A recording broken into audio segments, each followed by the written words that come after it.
Well, good morning. How are you all today? And welcome to Integrative Preparedness. I'm Steve Smith. For any of the new folks, it's good to have you. Uh, I should especially welcome the new people over on the Patreon channel.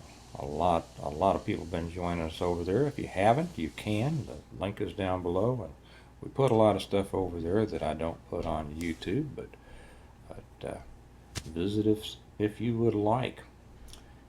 I just got done watching.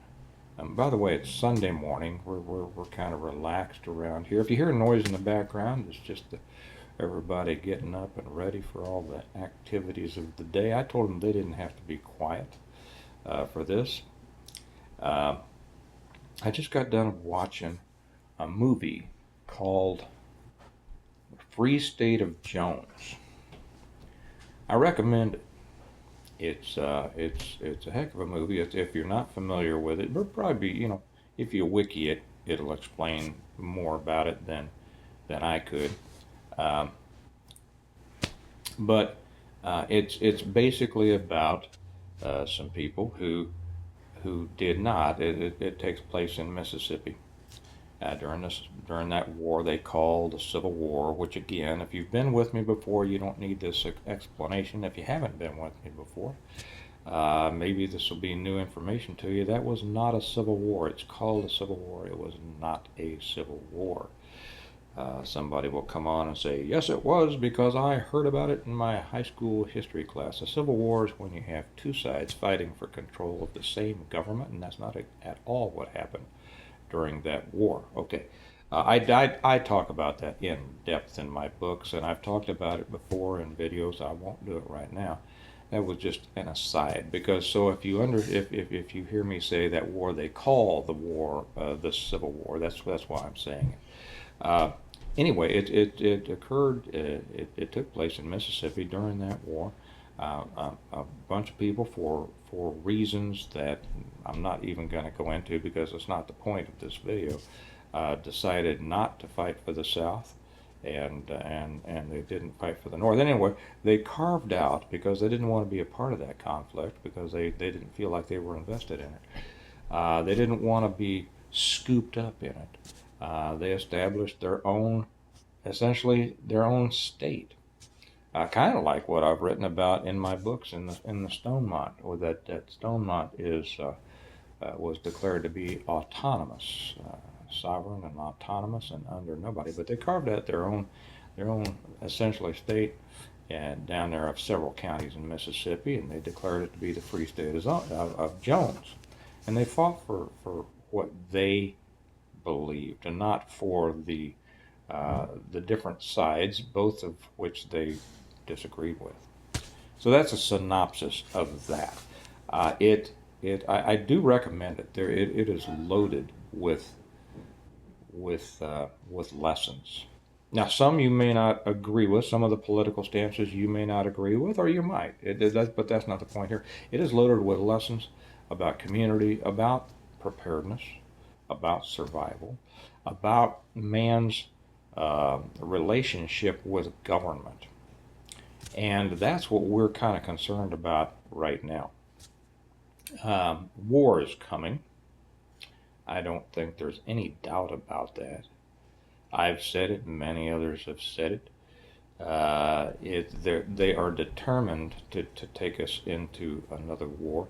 Whenever it gets to the point to where the politicians need to cover up all the mess that they've made, and they get together with the people who pull the strings on a world stage, who can make billions of dollars by war, because war is a moneymaker, then they decide, we're going to have another war. And the rich men decide it, and the poor men fight it. That's where the saying comes from: rich man's war, poor man's fight. It's you're probably familiar with John Fogerty's song "Fortunate Son," right? I ain't no senator's boy. That's where it comes from. They scoop up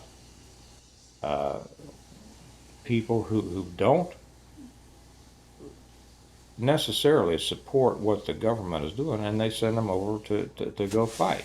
Now, many of you know, if you've been with me for any amount of time, know that I am totally against the draft and conscription, because it implies state ownership of the individual. And there will be some that say, well, you need to rise up and do your civic duty and all that. Well, if you take a much closer look at things and you see why we get into these conflicts, and you understand that all of them are based on lies, it doesn't matter what war you look at.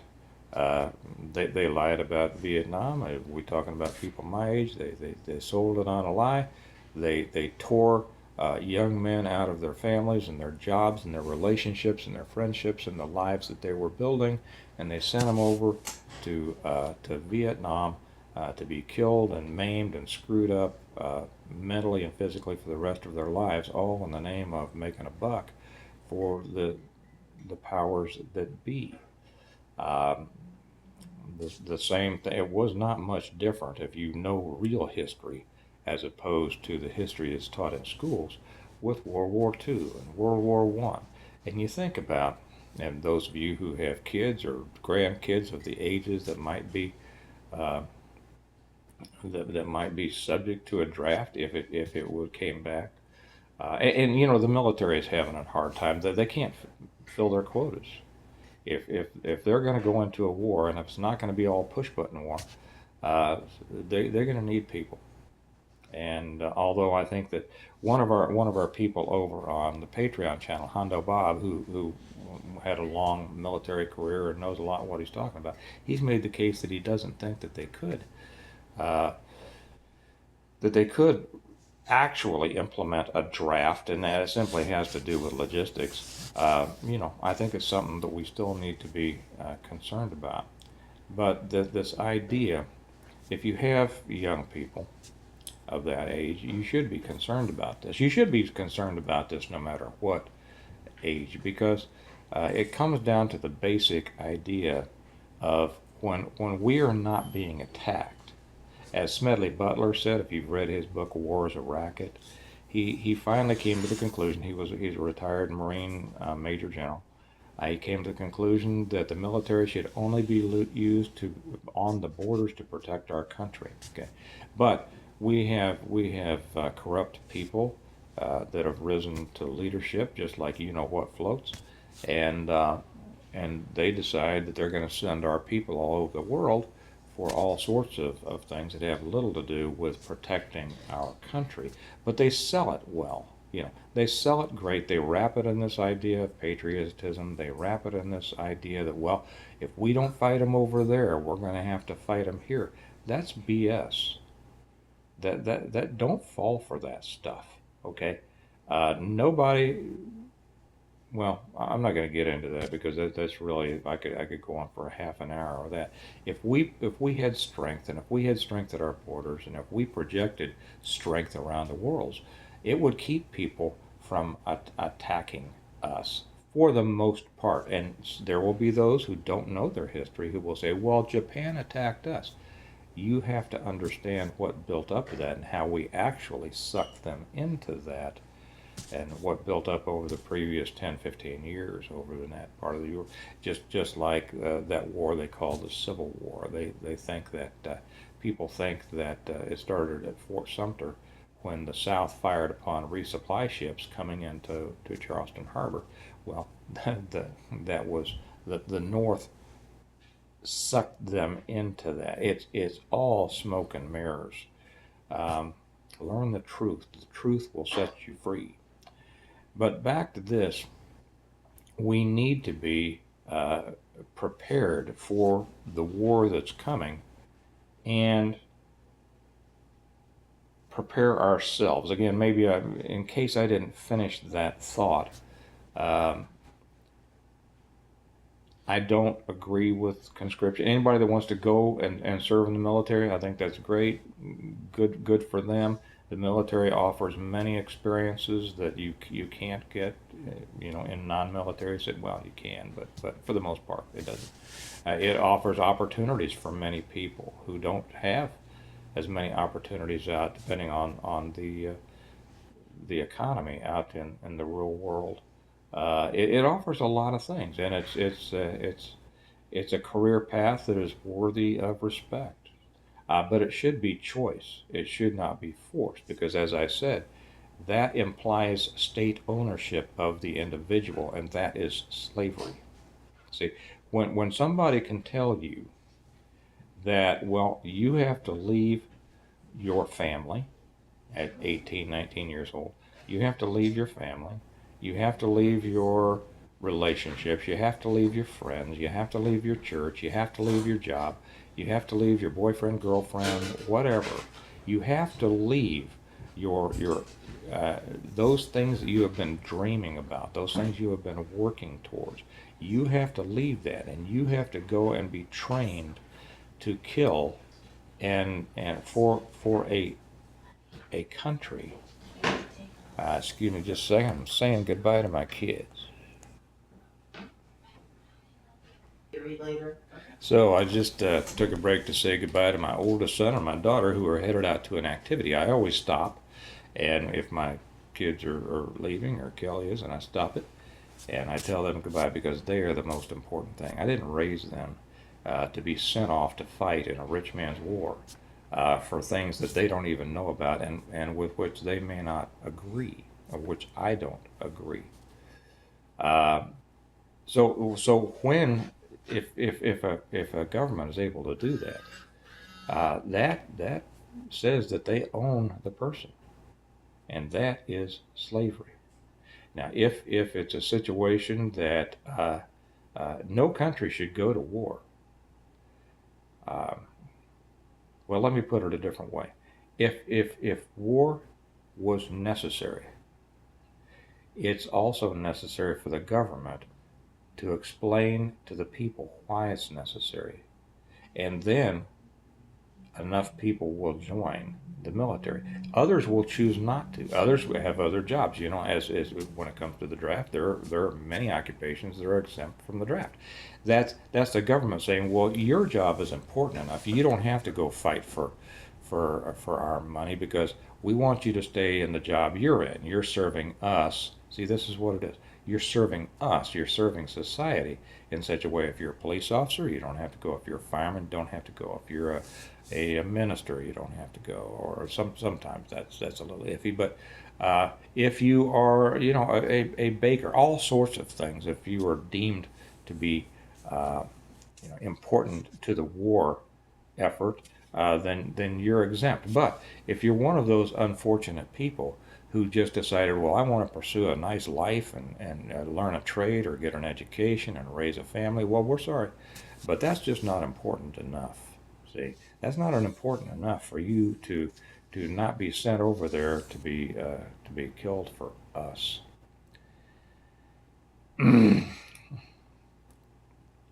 this this is the thing that I think people need to understand and to really think about. If they are determined, and I think they are, to take us into this war, there's very little that we can do about it.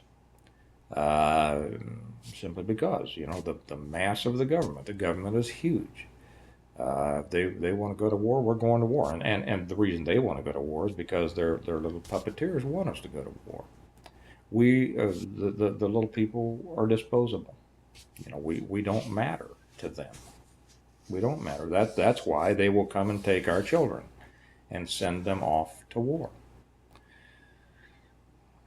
It's too late to do anything about it now, simply because these things have to be fought politically, and not enough Americans are willing to be involved politically. It's just for somehow too much work for them to pay attention to what's going on, to learn the truth about things, to go vote, to actually try to get together in groups and to organize, or to educate their friends about important issues. That's just too much work for the average American, and so that's why we get dragged into these wars. But the thing that and I know that this has become a very philosophical um, video, but we have to prepare. When it talks about, let's get back to preparing here. Um, we have to prepare to deal with the heavy boot, the heavy hand of a government that wants to take part of our families and send them halfway around the world, in many cases to die in some horrible place, so that the stock market will do well and the billionaires will become multi-billionaires and the politicians will be able to hide their mistakes and come out looking like super patriots instead of the corrupt, horrible people they are. Prepare for that. Prepare for that. And as I've said before, how do you prepare for that? Well, do all the things that I've talked about before to separate yourself from the control of the system. And there are ways to do that. And a lot of it is simply the basic or advanced preparedness that I talk about. And I talk about it in my books. Maybe I'll hold my books up at the end of this, but I want to finish these thoughts before I go to commercial, as it were. That's what I talk about. Separate yourself. Prepare so that you are not dependent on all of the external systems over which you have little or no control. Develop your life separate from the system. The more you're dependent on the system, the more control the system has over you. Simple as that. Now, it doesn't mean that you can't be swept up in the idiocy of the government and the world. Two of my favorite movies are stories about families who tried to stay out of conflicts and found themselves swept up anyway. And one is The Patriot, of course, and you know the story there. And the other is Shenandoah with Jimmy Stewart. Great. He built himself a family. He loved his family. He took care of his family. They had built the family farms and business and all that. And that war in the 1860s swept them up in it and affected them. It will. But there are ways now beyond being prepared, working politically. Maybe I'll say something about this too. You know, a lot of people are able, when like a draft comes along and they say, well, a lot of people get out because of politics. And that can be whether you're Al Gore or you get a cushy job, or whether you get out completely, or whether it's on the local draft board area. That can have effects. You know, there were a lot of people, the decisions of whether somebody went or not, a lot of those decisions happen at the local draft board. If you have political influence over local politics, you're going to be able, one of the reasons to do that is to protect your family. Now, some people will say, well, that's not patriotic. That's evading the draft. Well, actually, it's avoiding, but it depends on how you do it. But, well, you know, draft dodger, is something like this. Well, let me ask you, what is the alternative for that? To know that a war is immoral, to know that your children are being called up by corrupt politicians. And nowadays, people know how corrupt the politicians are. They know how corrupt our government is. They know how corrupt the FBI is. They know how corrupt the CIA is. They know the corruption. You know, there is no excuse now not to understand this. Back in the 40s, back when my dad got drug out of his life to go fight in World War II, back in when my grandfather was drug out of his life to fight in World War I, there was an excuse. People didn't realize how corrupt the government was. We do now. Even during Vietnam, there was still this vestige of patriotism that people would uh, hide behind, or that it wouldn't let them think. But there's no excuse for it now. Everybody should know how corrupt our government is and the system is. And so if the government all of a sudden they get that, your kid gets that letter, greetings from the President of the United States. And if you know, if you understand that that they're being called to serve a corrupt, evil purpose, and you allow them to go, and you don't take every step you can to fight that, that is evil and corrupt. You know, the old saying, all that is necessary for evil to triumph is for good men to do nothing. Well, in the face of evil, good men don't do nothing. They do something. They do what it takes to fight it. And so, anyway, beyond the basic and advanced preparedness that I talk about in my books, there are ways, and you have to learn how you can fight this. If the government comes for your family to go over and fight for their purposes, because they don't care about you. It's not about the country. It's not about defending this country. It's not about patriotism. They're using the ownership that they claim over the individual to fill their pockets. Now again, for people who want to join the military or the police or fire, whatever like that, those are noble occupations, but they should be voluntary. They should be the choice of the citizen. If you don't have a choice over how you spend your life, you're not a citizen. You're a subject. You're a slave. Anyway, this went much farther into this than I had meant it to, but I felt led to do that. It might make some people mad. It might offend some people. I don't care. I know. I have friends that when I try to talk to them about this, those who served in Vietnam, especially, I try to explain to them why they were in Vietnam. They refuse to look at it because one of them told me, he says, I just couldn't look into it because if I thought that what I did over there and what happened to me over there was for a lie, I don't think I'd be able to take it. Well, we know the truths now. And if we know the truths and we don't act on those truths, what are we? Okay. You, under God, your family,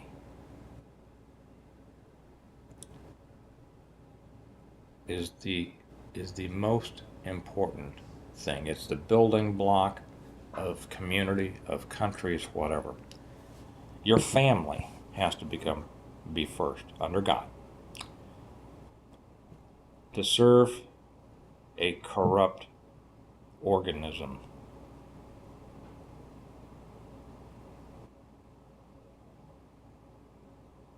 you decide what you think about that.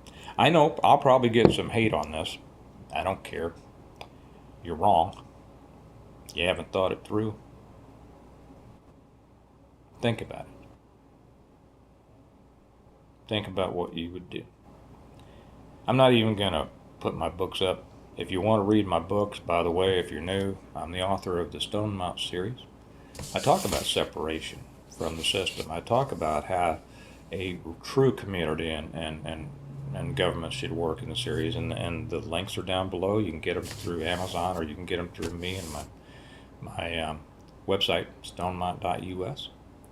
But think about it. They're taking us to war, and you're going to have to make decisions about what you do in that situation. It's not just about a potential draft. It's not just about that. It's about how the policies that they implement may affect you, your freedoms.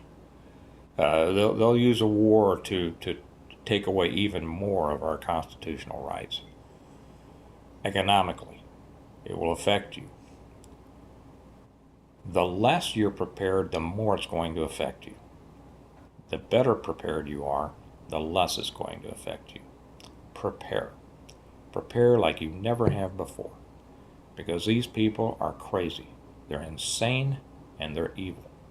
And they are bound and determined to take us into a war, and that makes taking your kids and your grandkids into it. So you all think about that. Chew on it real hard and see what you might want to do.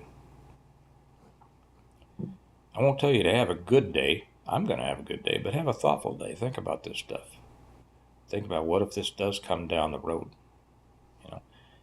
Prepare for it now. Decide what you're going to do. Be ready for it. And like I said, that movie, Free State of Jones, it's available on Tubi now. You can watch it for free. Watch it. There's some lessons in there. Okay. Remember that we prepare well today in order to live well tomorrow. And if we intend to live well tomorrow without letting an insane evil overlord affect our lives, we need to prepare like the Dickens today. So get out there and do something, and I'll talk to you later. Bye-bye.